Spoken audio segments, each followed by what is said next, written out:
Hi, I'm Brian Crombie. I'm a guest host today on Living 365 TV. It's time to stop waiting and start living 365.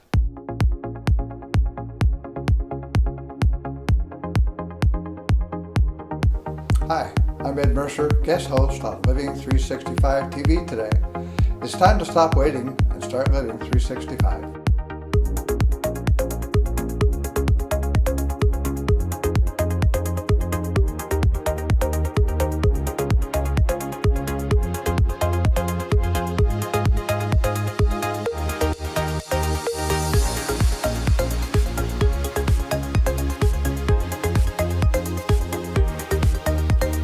Priya Ali, host of Living 365 TV. It's time to stop waiting and start living 365.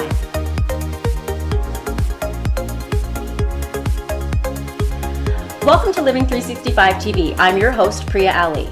This show is designed to bring you real experts, real tools for real people like you who are ready to stop waiting and start living 365. Happy New Year, everyone. Hope you had a wonderful holiday season. As you probably know, this can be a tough time for some people in the finance department. We've spent a little too much. We've got ourselves into a little bit of trouble. And I just wanted to talk to you a little bit today about how money can play a factor in our lives and our stress levels, how it affects our mind, body, and spirit. And I have two fabulous gentlemen here to discuss this topic with us today. Joining me is Brian Crombie, principal of Crombie Capital Partners. Welcome, Brian. Hi, nice to be here. Thank you. And we also have Ed Mercer, life coach, millionaire trainer, and author. Ed, thank you so much for joining us. My pleasure. Awesome. I'm so glad you're here. Now, gentlemen, you guys know money they say money makes the world go around. I wanted to talk today to the viewers a little bit about how to handle finances in their life and what importance it can play. And just generally speaking in terms of, what your attitudes are towards money. So I have found in the past, for myself personally, my parents immigrated to this country in the 70s. I was born here, and they came from very humble background in Guyana, South America, and sort of worked their way up. And so we did go through a bit of time when I was a young girl of things being a little bit scarce. And then as they began to succeed professionally in life, things sort of started to change. So for me personally, I've had that kind of experience of a bit of both, of knowing what it's like to do without and then having. And I'm wondering for both of you what your experience was like growing up. My family was always sort of middle class, and so we always had a great home life. I think that some of the lessons that I learned from my parents was to always save, and I think that putting a little bit of money away is key. One of my favorite books, I think, was Noble House by James Clavell. It was an old book, and I'm not sure if I can say this on TV, but the character had, I think, a great line in that. She said, you always have to have fuck-off money.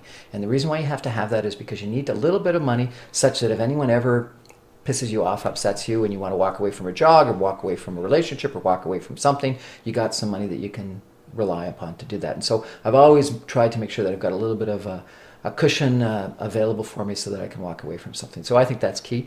I think the other thing that my mother taught me the first time I went to Vegas was always make sure that you budget how much money you're going to put on anything, and then when you've lost that or won that, you walk away. And so whether it's a investment or a house or something or other, you budget the right amount that you can put into it and don't risk a lot more. Yeah, absolutely. That's a great upbringing and a great model that you've been privy to. I know your story's a little bit different. Yeah, my story is something that is very different. As a matter of fact, I lived in a condemned house with no running water, no electricity, no plumbing, actually no floors in the house. And I had four brothers. Two of them died of an overdose of drugs. One was shot to death, and the third one died at 12 years old with cancer. I was a street person at 15 years old, a millionaire at 27. And so I tell people if they've had a setback, get ready for a comeback. And when you were talking about money is a magnifier. Money will magnify what you already are. And I decided many years ago that no matter what I touched, whether it be a person or an opportunity, I wanted to make that person or opportunity better than when I found it. And I've been doing that ever since. I moved to Costa Rica many years ago. And in Costa Rica, basically, the people were coming in, they were stealing the scarlet macaw parrots.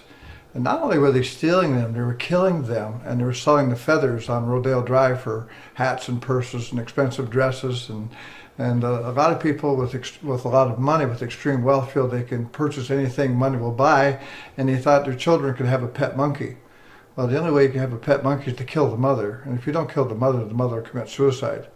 And they were stealing the turtle eggs by the thousands and selling them for aphrodisiacs in Asia. And at that time, I invested $3 million of my own money and planted over 5,000 almond trees, which is the food of choice for the scarlet macaw parrots and some of the other wildlife. And I hired 18 armed guards to protect the sea turtles. And now I was inducted into the Environmental Hall of Fame, first Canadian ever. And being able to make a difference and build homes for over 200 people, for homeless people. So I've been working, devoting my life to working with people. I've given away my fortune 3 times, millions of dollars I've given away 3 times, and started from scratch and build again and build again, build again. Was that during your divorce? For me, I've been that way, divorced before. The thing is with that is that it was no one's fault other than mine. I've traveled all over the world. I've been in 86 countries. I've been in every state of the United States, every province of Canada, 32 countries in South and Central America. I love working. I love being around people. And sometimes I work so hard that even my children and my wife didn't know who I was, because I was on the road for 6 months, 8 months, 9 months at a time, and on another plane. I worked one company for 8 years, and I put together 1.3 million people. I was the highest paid in the industry in the world at that time. I wasn't allowed to ride in a taxi. It had to be a limo. I wasn't allowed to be in an airplane unless it was first class or a private plane. Wasn't allowed to be in a hotel room unless it was a suite. And so I was a rock star for 8 years. And coming from a condemned home to being a rock star, sometimes you forget everything. You forget about your family, you forget about your children, you forget about, you only think about yourself. But I was on stage with over 1 million people in that period of time. And for me, it's just been incredible. It's been an incredible ride for me. And just recently, I got to know my children again. Oh, nice. So it's been pretty neat. Yeah. Now, I find that, money can sometimes change people in whether they have it and lose it, whether they don't have it and get it. Have you ever seen or experienced that, around you through your business or through your personal life, where you've seen how money has impacted someone you know or even yourself? 2 of the books that I love and that I read when I think I was a teenager that are very similar to the story that you just described are either The Alchemist by Paulo Coelho or Siddhartha by Hermann Hesse. And in both of those stories, they go through that stage where money has treated them badly, treated them well, but in the end it turned out that it treated them badly, and it's comparable to your rock star story. Paulo Coelho has his time, in The Alchemist he has his time where he's the crystal merchant and making a lot of money, and he's forgotten what he's all about and where he's going to go. In Siddhartha, he spent some time as a rock star, as a gigolo, as a business person making way too much money, and he forgets what he's all about and where he's going to go. So I think lots of people go through that, and I frankly think that's a very helpful process to go through because it tells you, what you're all about. So I graduated, very different life story than you. I graduated from Harvard Business School, a reasonably well thought of business school. I worked for the Walt Disney Company. I traveled the world in private jets, and I was doing strategic studies in Paris and in Florida and in China and things like that. And I was the banker in New York and things like that.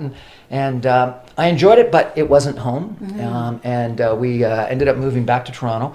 And we had a couple of rules. And one of the rules in our family was that we try, it doesn't work all the time, but we try to have family dinner every Sunday night. And we often ended up inviting other people over to the family dinner so we could expose our children to interesting people, but we would still make sure that the children at the table. So, some of the lessons I learned early on my own crystal merchant story was to make sure that I had time for family.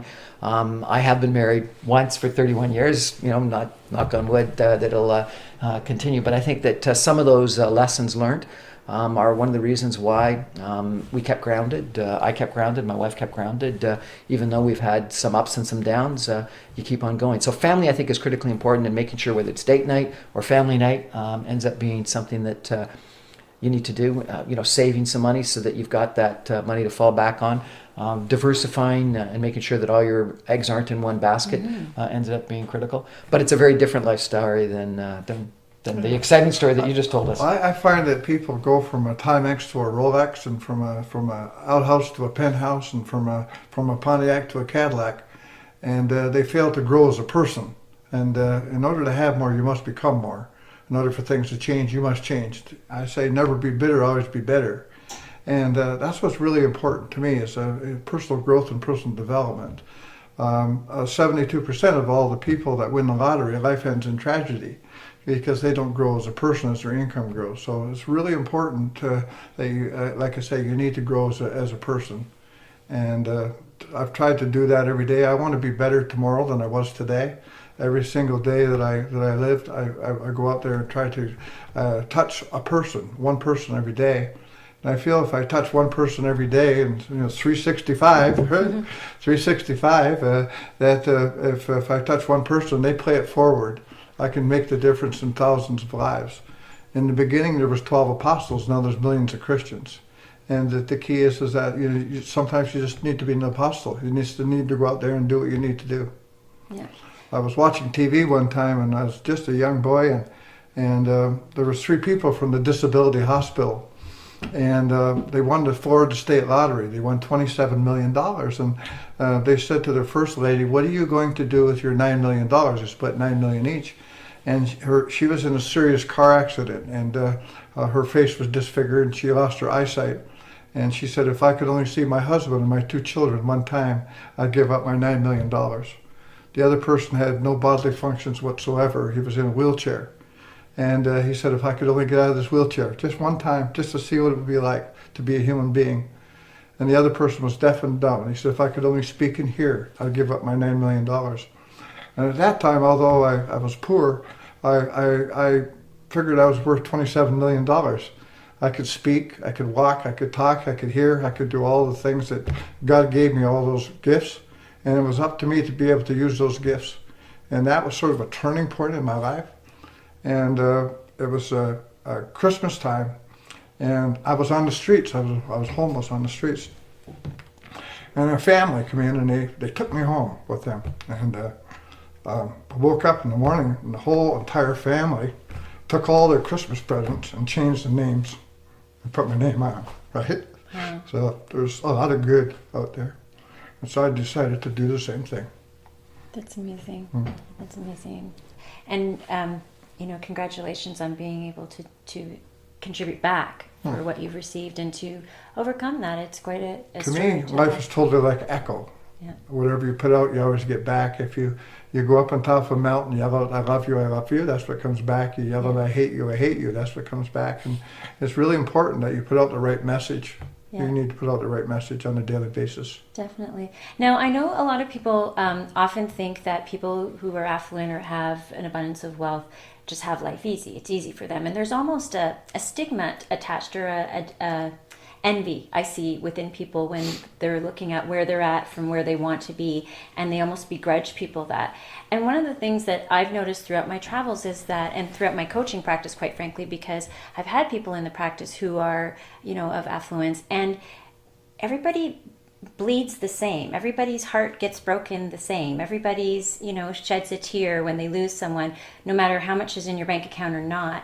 And I wonder, how you see that going through life. Have you ever experienced that, where you felt that somebody was, almost angry at you for succeeding or being in a place or in a position of affluence throughout your lives? Well, there's a concept called the tall poppy syndrome, and I think it's very valid.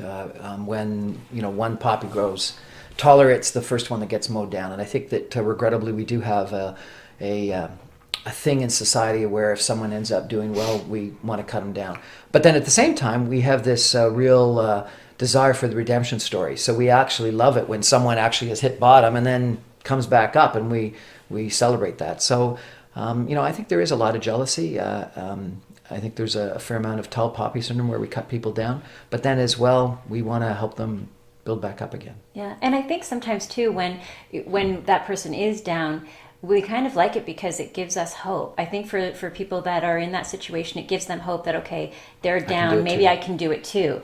And sometimes I find that and generally speaking, even with motivational speakers sometimes, or people have a hard time identifying, like they love the message and they are inspired, but they have a hard time actually seeing themselves in that light, because it's like, okay, well, you went to Harvard, like I went to, I don't know, whatever, I don't want to name any colleges or universities and give them a bad name, but I went to a school that maybe wasn't as affluent or as well recognized. So they tend to think from that mindset that they won't be able to do it because you had, a better school or whatever. Now, do you think that if you didn't have that type of lifestyle, what do you think your life would look like? Different lifestyle or different education? Education or lifestyle, upbringing, in terms of affluence. Do you think that, do you really think that it affects who you are as a person? I think education affects who you are as a person. There's no question about that, and it's one of the things that my parents taught me from early on. It's something that I've encouraged in my children. I don't think affluence does. Right. I think that the education very clearly affects who you are, and I think it's one of the things that I'm proudest about. My 2 years in Boston at Harvard Business School were the best 2 years of my life, and my mind expanded dramatically. My knowledge of the world expanded. But, you traveling through 32 countries in South America or whatever it was that you said probably was a comparable kind of an education. And, I think that you can get your education through a lot of different ways and a lot of different means. But I think, people that, I have some friends from high school or whatnot that have never left Markham or Peterborough or, whatever the place they are, and the experience that one gets by traveling the world, by meeting different people, by I'm doing my doctorate that I think I've told you about before my doctorate in business, and I've had the opportunity to take classes in Canada, in New York, in Cleveland, but then also in Paris and in Shanghai. Yeah. And let me tell you, sitting down in Paris with people from around the world, or in Shanghai with the top business professors from China, is an incredible experience. Probably not like the experience you're going to get by traveling through 80 different countries in the world, or 32 in Central and South America, but it's a pretty wonderful experience. So I think education is probably, in today's world, the most important thing that I could encourage people to do. And all the statistics bear it out. As your education goes up, your income goes up on average. Clearly there are people that are very lucky that have been on the street that end up becoming millionaires, but that regrettably is the exception rather than the rule. The averages are, as you go from a high school dropout, to a high school graduate, to a college graduate, to an MBA or a master's or something, your income goes up dramatically, your average unemployment level goes down dramatically, and I think your economic prospects increase. And so particularly in the world of entrepreneurialism, of new jobs all the time, of no one staying with the same automotive company for 35 years anymore and having to find new jobs every couple of years, or new careers or their own career, education ends up being the critical and most important thing. And so yes, education changed me and molded me and made me the person I am today. Yeah, and which is one of the reasons I actually asked to have the two of you on the show, is because I know you both personally as well, and I see how much, despite the differences in how you got where you are or where you are today, as individual gentlemen, and I will use that word gentlemen, that you're both giving back to the community in so many ways, and not just financially, but through your time, through your efforts, through your personalities. I've had the pleasure of seeing you at different events out in the community, and it impresses me that the level of humility and humanity that you demonstrate as men in the community, and being able to, I see you at networking events, and I always see you take the time to connect people and make sure, you just kind of keep an eye on things, and do you know this person, and you should meet that person. And I find that really admirable, and as well as you, Ed. I mean, your story very, very different, but the fact that you constantly inspire people and encourage people, and for those that maybe can't have a hand up right now, you'll offer the hand up, even if it's not necessarily through finance, but through the education, through your stories, through your humor, even at times, in being able to include everyone. And I really like to commend you both and thank you as members of the community, the one that I fortunately get to live in. Some of you viewers around the world, when they're traveling, maybe you'll get them too. But to be able to be amongst, community members like yourselves that are giving back beyond from the pockets, but giving back as human beings. And to me, that is of the highest value that we can have in our world. So my personal thanks to you both. Well, if I could echo one of the things that Ed said that I really think is the key. because I've been a finance geek my whole life, and I've always been sort of believer of the guy at the front of the room or the girl at the front of the room, lady at the front of the room, and the power of money. What he said was he wanted to go out and meet someone interesting every day and make a connection every day. And I think that's the key. And as part of my doctorate, I've ended up interviewing a couple of dozen people, over 50 people, in fact, fairly intensely about what their secrets to success have been. And more often than not, it's people that actively want to go out and meet new people on a regular basis. And one of the people described it to me as every day they woke up and said, I wonder who my friend of the day is going to be. And they had an objective of going out and meeting and establishing a personal relationship with someone such that it wasn't a network, it wasn't a contact, it was a friend. And I think there's a sizable difference, obviously, between a networking process and a friend-making process. And as you develop that, some are just going to be friends, some are going to be business associates, and some are going to be keys to unlock incredible opportunities. And so I think that's the most important thing. And it's the collisions and coincidences of the people that you meet in life that end up being the key things. You and I, we met at a lunch, and it ends up being an interesting friendship. And so those are the types of things that I think we too often don't do, and we end up, particularly after we've hit middle age, we have our little group of family and friends, and we stick too much to them, and that's wonderful and important. But you also got to make sure that you meet those new people. Yeah, and I think that's part of the growth and awareness that you were referencing, Ed, is always expanding your circles, expanding your knowledge base. And one of the things that I always look for is the value in the person. There's always something to learn from every person you meet, no matter what. I never, I hear somebody say, well, that was a waste of time or whatever. I can never imagine saying, an interaction with another human being is a waste of time, because there's always something that you can take away from someone else. And one of the things that I wanted to talk about as well is the messages that you get from other people, and messages that people have around money. I teach the law of attraction and manifestation principles. And one of the things I noticed with messages that people take away from other people, particularly parents, is it depends on kind of the home you grew up in. Like, money is the root of all evil. That's a popular one. Or you've got to work hard for everything you get. And I tend to challenge people on those things, because money is currently the form of energy that we exchange things for, services, products. If you came back, hundreds of years ago, it would have been animals, livestock, things like that. It's just more common in what the currency we use right now. And what I notice is that people tend to have a set of values, and their life will dictate or mimic those values that they have around money. So when I find people say, well, you've got to struggle for everything, they do work hard. But there are a number of people in the world that I've seen that have financially been successful without struggle.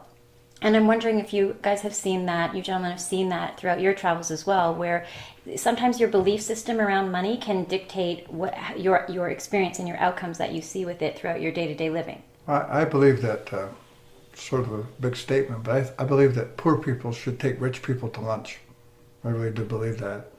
And in order to be a leader, you must be a reader. In order to have more, I say you must become more. And when I build houses in Costa Rica and all over too, and I find that the wealthy people, they want to know where the office and the library is going to be, and the poor people want to know where the TV room is going to be. And that's sort of a standard thing. It's just, a lot of times people, it's like people getting married with a prenup. Basically what they're saying, just in case my marriage don't work out, right? And it's like my mother used to go to the casino, and she said, as soon as I lose $100, I'm coming home. So a lot of people perceive themselves as losers, right? Mm-hmm. I've always perceived myself as being a winner. I've never wanted to be number 2 at anything I've ever done.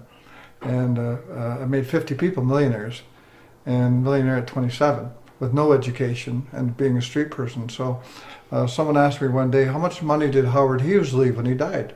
I said, I know exactly how much he left. He left it all. I've never seen a Brinks truck following a hearse, right? Right? So, the thing is with having a lot of money sometimes, a lot of people think I'm an ATM machine, right? They really do. As a matter of fact, the humorist said the other day I was in the gym, and I said to the instructor, I said, what machine would make me look more attractive to women? They said, ATM machine. But basically, it's true though. A lot of people they go out there and they're already losers in their own mind. They need to be around someone that's going to lift them up and keep them there on a daily basis. But motivation is only temporary. It's sort of like taking a bath, right? Or taking a shower, you know? It's something you need to do every day. So motivation is temporary. A lot of people, I've worked with some of the top speakers in the world. I'm in the Speakers Hall of Fame. And a lot of times, you know, I see some of these people out there, and they'll buy a course. I remember Zig Ziglar, way back ago, a long time ago. He sold a tape program for $29.95 with 5 tapes. And unbeknown to him and unbeknown to the manufacturer, the 4th tape was blank. And they sold over 500,000 copies. They had 3 complaints. Nobody ever got to the fourth tape. And that's what happens. People buy all these courses and they do all these things and they get all excited and they do nothing with it. Yeah. And the only person that makes the money is the person selling the tapes and the courses, right? 80% of self-help courses are never finished. Exactly. Never. And so I think that, you know, I'll give you a slightly different point of view. I think, you know, motivation, law of attraction, those things are critically important. But I think in the end it's hard work. I really do. You do. And I don't know I know a few people that have got lucky, but they're more the lottery people that end up not being happy and don't manage it well, in fact. And I think that that hard work, persistence ends up being the key. And one of the best examples I can give you is the marshmallow test. Have you heard about the marshmallow test? No. The marshmallow test was a major strategic study that was given to a whole bunch of preschoolers. And what they were done is they were put in a room at a table like this, and they were given a few marshmallows. And they were told, if you can wait 5 minutes before you eat the marshmallow, we'll give you another one, and you can eat both. But if you eat the one marshmallow, we're not going to give you any more. And they went out of the room, and then they came back and saw how many of the kids could have the self-discipline to not eat the marshmallow and wait till they could have the 2. And then they tracked them 20 years later. And the kids that graduated and got the great jobs were the ones that had the self-discipline to not eat the marshmallow. And so the marshmallow test is been the best studies on how you develop self-discipline. And it was fascinating when they actually did a survey about how people did it. Some people draw an imaginary box around the marshmallow, and they said they couldn't get in the marshmallow. Other people went and sat in the corner, or they went and played, or they did something else to distract them. The ones that stared at the marshmallow nonstop couldn't wait the couple of minutes to do it. But it is, you know, the people that dropped out of schools were the people that took the marshmallows right away. The people that graduated from the schools and got the great jobs were the people that had the self-discipline. And I think that's one of the best predictors. I'll give you another example. Best predictor of someone to graduate from college is people that have got books in their house when they were growing up and their parents read to them at bedtime. So if you get people used to the value of books and of reading and of learning early on, and you do it as part of a family sort of warm, cuddly time, the chances are that they'll graduate and do well in life is far better. The ones that get plumped in front of a TV, not as successful. So I think in the end it's what we do as parents, what our parents have done with us, and I think in the end it's hard work. You know, Zig Ziglar had, I read those Zig Ziglar books, and I bought all the tapes and read them. Did you get to the 4th one? That I was did. blank? I did. One of the things that he had was a morning ritual, a statement that you had to say every morning. And one of the things that I teach in my not coaching, but in my speeches, is that you've got to have a commitment that you make to yourself and that you say out loud and you talk about. And I'll give you an example. So I wasn't a street person, but I had my own small failure. I graduated from Western Business School and I got accepted to Harvard. I thought I was pretty good. And the very first marketing exam at Harvard with all these type A people that were from around the world, guess what happened to me? I flunked. And I was devastated. How could I be this, great guy, got a great education from Canada, go to the United States and flunk? And it was that day after I was crying for about an hour at dinner that I decided that I wanted to do better. And the top award they give out to Harvard Business School is called a George Baker Scholar. It's given out to the top 5% of the class. It's the only award they give out. That night I wrote down, I'm a George Baker Scholar. I put it on a piece of paper. I put it on the wall. Every morning I read it. I committed to it. My wife could see that. I could see it. Anyone that came into my office could see it. I committed to it. 2 years later, I graduated George Baker Scholar. And so, if I hadn't had that failure, would I have done as well? Would I have had the commitment to do as well? Would I have worked as hard? Don't know. And also, if I hadn't written it down, if I hadn't told people this is what I was going to do, if I hadn't put it up on the wall and read it every morning. So there's something about the failure and raising from the failure. It's the old line about it doesn't matter how far you fall, it matters how high you bounce, I think is key. But it's also, I think, critically important. Writing it down, putting it on a wall, committing to it, reading it every day, and then practicing the hard work that comes out of it. I've never worked harder. And I think that people that I know that have been successful have worked damn hard. And the people that I know that dream about being successful but don't actually put the work in aren't successful in the end. Yeah. Now, hard work, let's define that a little bit, because hard work sounds to me like it's Hard. painful and it's not enjoyable. And I don't know that that's exactly what you mean, because I think personally, I would probably be classified as a hard worker, but I love what I do. So I don't even feel like I'm working, because I would just keep going and going and going. But it is definitely consistency and stability and commitment to what you're doing. So do you really think it has to be hard, like in the sense that it's painful struggle? Or do you think that it can, and if you do, that's fine, because this is a free-for-all show, but I'm just curious what you think, if it could be something that's just dedicated and consistent and committed to, and you have a regimen to it and you put the time in, versus it having to be a painful struggle. I don't think it's a painful struggle. I think it is persistence. Yeah. So I think, number one, you've got to do something that you like. Yes. And so we've heard this word about, passion and the power of passion and things like that. So I do think that having self-awareness and understanding who you are and what you're all about, so that you do things that you're good about and that you're happy about doing, versus something that you hate. You work hard at something you hate, you might still do okay, but you're not going to be incredibly successful. Yes. What you want to do is you want to do something you like. So it's not work, it's something that you enjoy doing. It's your passion, it's your occupation, it's your calling. So I think that's critical. And then my second comment would be, and you quoted scripture earlier, so I'll quote a little bit of scripture. We're ITV, we can do whatever we want. We have no boundaries. There's this line about the patient shall inherit the earth. It was actually translated wrong. If you go back to the original Hebrew, it was actually the persistent shall inherit the earth. And I think patient and persistent are similar words, but they actually connotate a very different thing. And you had this sign about it is what it is. Yeah. I hate that, because it is what it is sort of like patience. You just put up with it, but you don't try to change it. Yeah. But doing something about it, being persistent, changes the whole orientation. And so patient means that you're going to sort of just live with it. Persistent means, well, you accept what it is, but you're going to go work hard to change it over time. Yeah. And both mean that you're going to have to take time to do it, but the way you deal with it and what you do about it are very different. And so I think persistence ends up being one of the key things, whether it's the morning ritual we talked about, whether it's 3 times that you have worked at the marriage and one of these days you'll get it right. Whatever it is in life that you're persistent at, I think you end up, if you're persistent and passionate about it, I think you'll be successful in the end. I think that commitment is like bacon and eggs. The chicken was there, but the pig made a commitment, right? So what you need to do is, no matter what you do, wherever you are, be there. And I find that how you do anything is how you do everything. And if you just follow that, how you do anything is how you do everything, is that all you need to do is look at your life. And why is your life the way it is? Because that's true. How you do anything is how you do everything. And you just need to get back and get into, you've heard it 1,000 times, you're a product of your environment. You are who you associate with, right?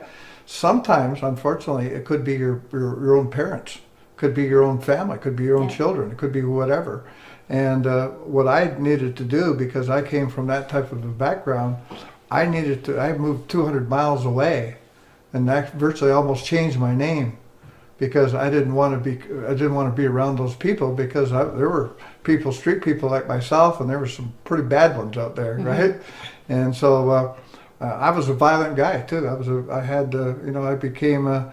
People said, you're so rough, or you're so tough. Why don't you do something with it? And I became a kickboxing champion. I had over 100 amateur fights. I had 16 professional fights. I won 15 out of 16. Won the Golden Gloves at the age of 24. So I took all the anger I had and used it to something that was useful. And that's what happened. We all have a gift. I think this is really a critical concept, and that is that you are influenced by your friend group, your network group. If you hang around people that smoke, you tend to smoke. If you hang around people that are obese, you tend to be obese. If you hang around people that are successful, you tend to be successful. If you hang around people that run 10Ks, you tend to run 10Ks. And so I'm not saying that you should move 200 miles away from the people you're with, but if you're hanging around people that you actually don't like and that you don't admire, start hanging around some people that you like and admire. Yeah, and you know what? So for the viewers, I have a sign in my home. I have a lot of signs in my home, and there's one in my kitchen that says "It is what it is," which is what you were just talking about. And you know, it's really funny that you say that, because when I bought it and I brought it in, it kind of struck a chord with me too. It has a bit of a bitter taste to it. But as we're talking, I think that if it is what it is will bug you if you don't like what it is. So to speak to your point, be around people that you want to be around and do the things that you love doing, because if it is what it is and you love it, then it's great that it is what it is. But if there's something that you're not liking and you want to change, that's when there's an issue there, and it will kind of, that's what I was thinking. I'm having my own little aha moment while I'm here on the show with Brian, like, why is that sign bugging me? So, but to really know that, you know, focus on where you are and see where the change is, and choose the people around you, as you say, choose wisely, because what do they say? You're as good as the 5 people you hang around with the most. Is it 5? I think is what 5, they say, right? Yeah. So look around who's in your inner circle, and I think it is a great point. For those of us who are parents out there, is really be cognizant of the messages that you're feeding your children and programming them with around finances and around money, and how to save or how to invest or how to place value on something, because it can really impact the life that your children and the children of the world are growing up with. Yeah. Have you ever been into a house that smells a little bit? Yes. Yeah? And after you're there for 15 minutes, you don't notice the smell anymore? Yes. See, that's the whole thing. Is that once you stay in that place long enough, you become that place. Yeah. If you take a goldfish and put it into a bowl, the goldfish will grow this big. You take the same goldfish and put it into a bowl like this, it grows this big. You put it into a river, it grows this big. The bottom line is we grow according to our environment, just like the goldfish. Yeah. So that you only grow according to your environment. You only grow according to the people you associate with and the positions that you put yourself into, right? And again, it goes right back to personal growth. What do you think is the mindset of someone who finds themselves either leading into debt or in debt, or, you know, the paycheck to paycheck? What do you think is the mindset around that, and how can people maybe move away from that mindset? Well, sometimes their parents were that way. And as I say, you stay in that place long enough, you become that place. Right. And so it's a matter of education. It's a matter of getting around the right people. When I was, I used to hitchhike, you know, when I was a kid, like 13, 14 years old. And when they dropped me off at the condemned house, I told them I live in this house over here. And it was a beautiful house. And although I was poor and I had nothing, and when I was 19, I bought that house. I got a ride one time in a Cadillac. And I told the guy, I said, one day I'm going to have this car. He got really nervous. He thought I was going to take his car. But anyways, I went to the Cadillac dealership, and I got the brochures, and I got the pictures, and I got all that. And when I was 18, I bought my Cadillac. Yeah. And so the whole thing is that I never seen myself as being poor. Right. I always see myself as having more and becoming more. And so when you become the smartest person in the room, you need to change rooms. Yeah. You're never going to learn if you're the smartest person in the room. So I always wanted to be around people that knew a whole lot more than I do. Yeah. And I've read all the books. And when you get into my car, you say, how far is it to Windsor? 5 tapes? How far to London? 2 tapes? Yeah. Right? How far is it to Toronto? 6 tapes? Whatever the case may be.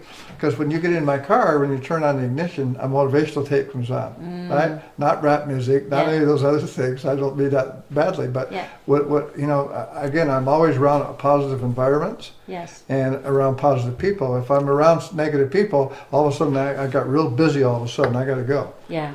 I'll give you a more financial, maybe practical, I'm not sure, answer to that question. That's compound interest. I think people don't understand compound interest, and compound interest works positively incredibly well. If you save some money, it compounds over time and it grows really big. But your question was on debt. Yeah. Compound interest also works in reverse, regrettably. Right. And if you get in debt and you don't make a change, the debt grows and grows and grows until it takes you over. And so therefore, the answer on debt is you got to make a change and get rid of that debt. And you got to start paying it down, because the compound interest will compound and eat you alive. And so, I think that the most important thing about people that get in debt is they've got to change something in their lifestyle to stop that right away. Yeah. Because if you allow it to continue and you turn it from a credit line to a credit card to going out and borrowing money from friends, whatever it is, that ends up being the debt that eats you alive. And so stop that and change your lifestyle right away. Stop that and Yeah. start changing. Yeah, Brian said it right a now. handout sometimes is just a hand down. Yeah. If you give someone some money, it's like putting a Band-Aid on a broken leg, right? It only solves the problem momentarily. And so that's what happens. People, they'll get another credit card to pay off the minimum on the other credit card, and they keep going like that.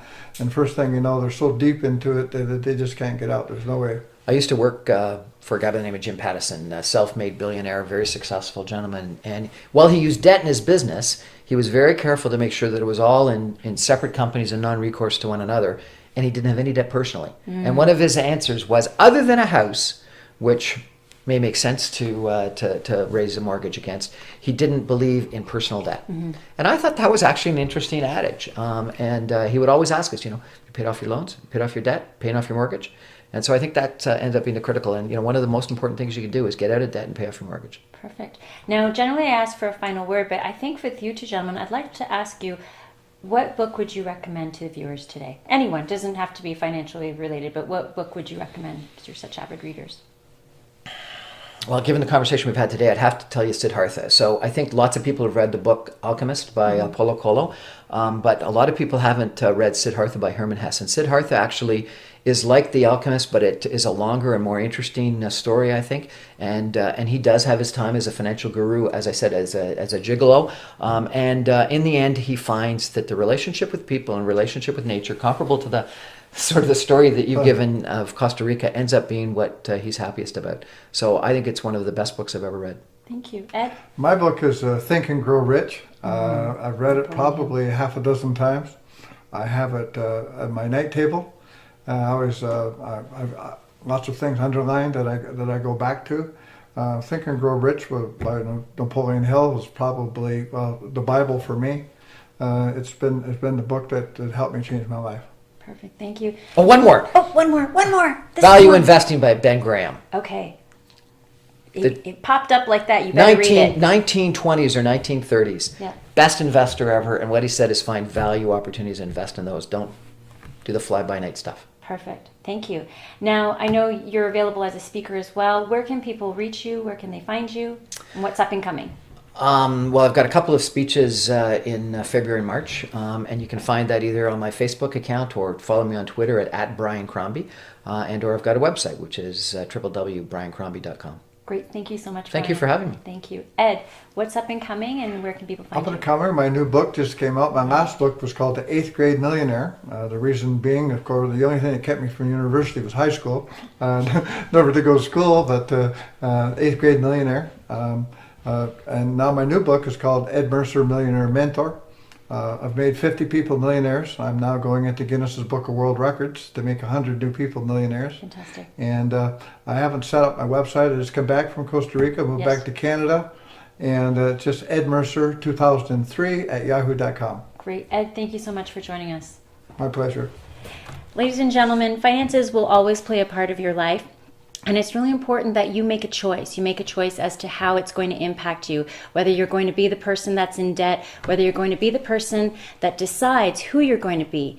Decide that you want to be a scholar, decide that you want to be a millionaire, or decide that you just want to pay your bills on time, have extra, have great experiences in life, and just really be living. But make a true decision, and that will help you to lead your life in that direction. There isn't money enough that's going to make everyone happy. We see it all the time.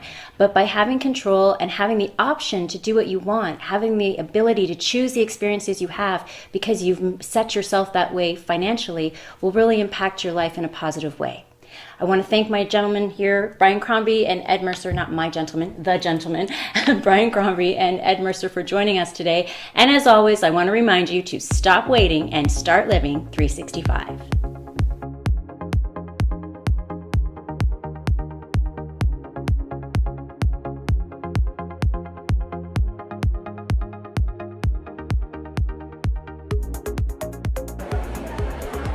Living 365 TV is here with What's Good. I'll tell you what's good. Katrina and Charleston are good. Now, Katrina is an acupuncturist also practicing Chinese medicine with the nutritional twist. So she takes you all the way, not just the healing, but beyond what you're doing once she starts to advise you how to heal. Katrina, tell us a little bit more about that.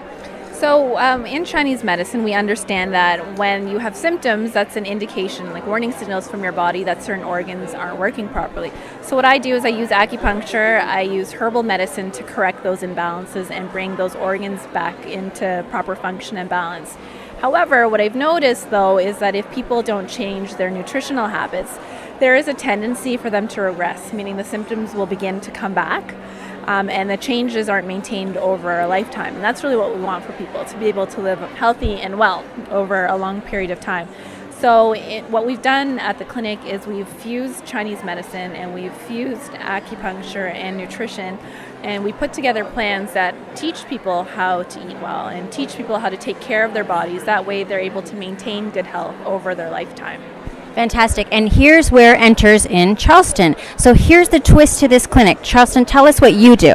So I'm the executive chef of What's Good. I design menu ideas based on Chinese medicine philosophy using the thermal nature of ingredients so that everyone can adjust properly to the changing climates and temperature. And I'm very seasonal, so my menu changes about 4 times a year, and it's very different each time. I grow my own sprouts and I incorporate that into my dishes, and I brew my own teas, and I just love what I do. Now, what did I just eat? You had the vegan sweet potato soup, which I roasted with a little bit of ginger, some roasted garlic, some onion and cayenne pepper, and I added a coconut cream to it and some sesame seeds. It was divine. It was so good. I really enjoyed that. Now, where can we find you? We're here in Oakville. We're at the QEW and Trafalgar, just across the street from the Oakville GO station in Trafalgar Village Plaza. Perfect. And your website? Our website is www.whatsgoodwellness.ca. Fantastic. I told you what's good. Katrina and Charleston. Remember, stop waiting, start living 365.